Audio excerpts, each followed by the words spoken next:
Αγγελική.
Πήρε μια απόφαση τέτοια που ήταν νόμιμη.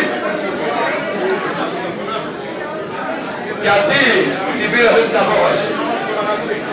Γιατί το 90% των Ζακεντινών πλήρωνε για το 10%. Όλοι εσείς που φωνάζετε τώρα και πετάτε γιαούρτια, πληρώνετε για κάποιους άλλους. Πληρώνετε για κάποιους άλλους. Σε παρακαλώ κύριε σας λέω λοιπόν ότι όλα αυτά τα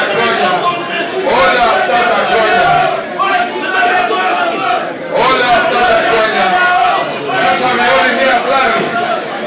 Εσύ φίλε Κλάδη, εσύ, διολογικά τον άλλον που ενώ είχε 10.000 τετραγωνικά, δίνονται 100. Εσύ φίλε Κλάδη που βρίζεις, εσύ πρόσφεξε να βρεις φίλε μου καβέ. Άκουσε.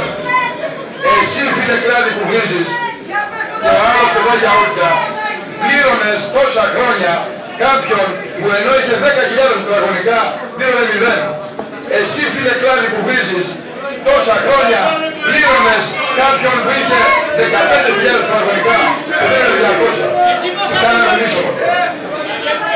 Και έλα εδώ εσύ, έλα εδώ Κλάδη, έλα εδώ.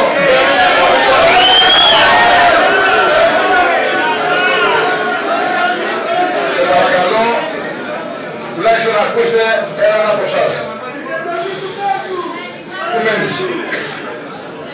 Πού? Άγιος Σώσος. Και έχεις μαγαζί σπίτι. Πώς θα πρέπει να κάνει κάτι? Τι κάνετε τώρα?